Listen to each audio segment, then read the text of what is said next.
उस पर रियासत को माफी मांगनी चाहिए और उन लोगों को कटहरे में लाना चाहिए। इसके बावजूद उसका दायरा कार एक्सटेंड हो गया। अब ये सियासी लोगों के हमारे हुक्ला के काम तक का मसला पहुंचा और हमारी सुप्रीम कोर्ट ने उस पिटीशन के ऊपर एतराज लगा दिया कि ये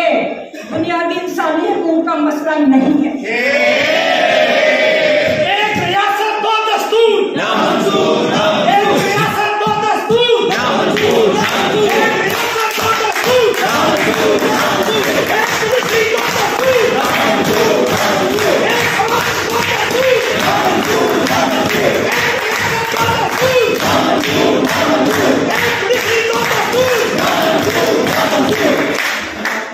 एक जमहूरी रियासत फौजी दस्तूर नामंजूर, जमहूरी रियासत फौजी दस्तूर नामंजूर, जमहूरी रियासत फौजी दस्तूर नामंजूर, जर्नैलों के कवानीन, जर्नैलों के कॉन्स्टिट्यूशन को हम रद्द करते हैं और हम इसको कभी तस्लीम नहीं करेंगे और हमारी निजामत जो है वो जारी रहेगी। और चीफ जस्टिस साहब ने एक कमीशन बनाया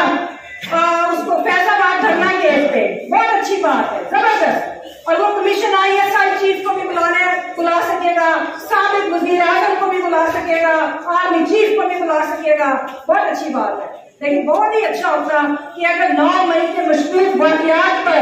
एक कमीशन बन जाता, क्योंकि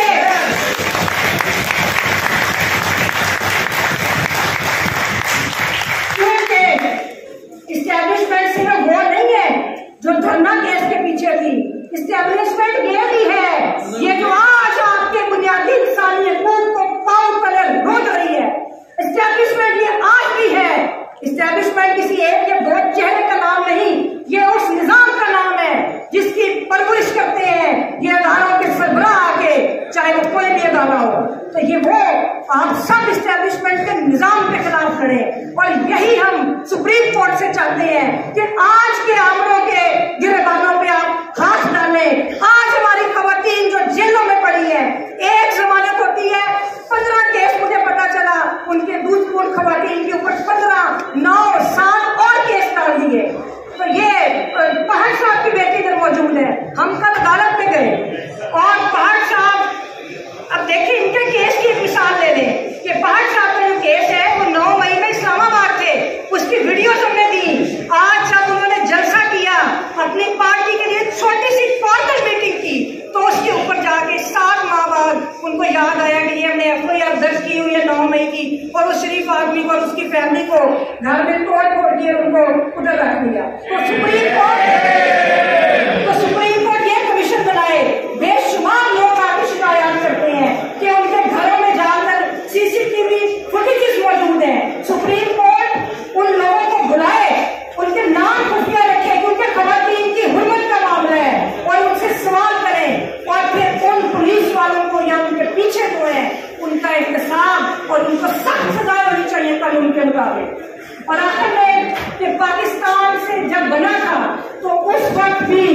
एक नजर लिखी थी अमृता प्रीतम ने, क्योंकि वो एक नफरत देखती थी, उसने एक तकसीम देखी थी। और आज हम एक तकसीम देखते हैं जो अवाम के अंदर और इन रियासती अदारों के अंदर है। इनको ये समझते हैं कि हम जीत गए हैं, ये बुरी तरह हार गए हैं, क्योंकि जितनी नफरत अब इन लोगों के लिए अवाम के अंदर है, जितनी नफरत, कितने भी तराने बना रहे, ये कितने भी गाने,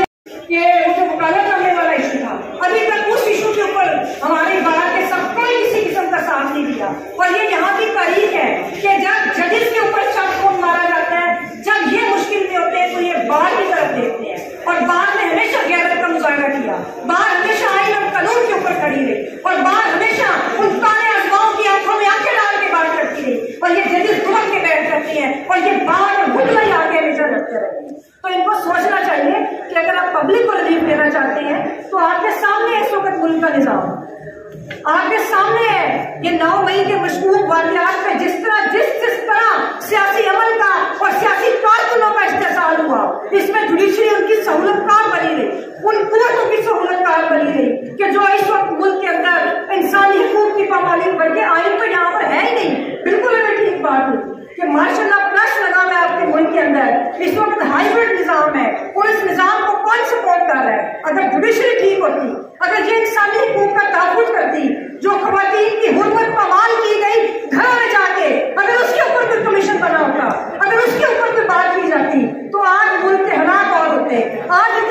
मायूसी ना होती, हमारे विकलांग, हमारे नौजवानों के चेहरों के ऊपर जो इस वक्त मायूसी है, पूरे मुल्क के अंदर जो मायूसी है, और ये जो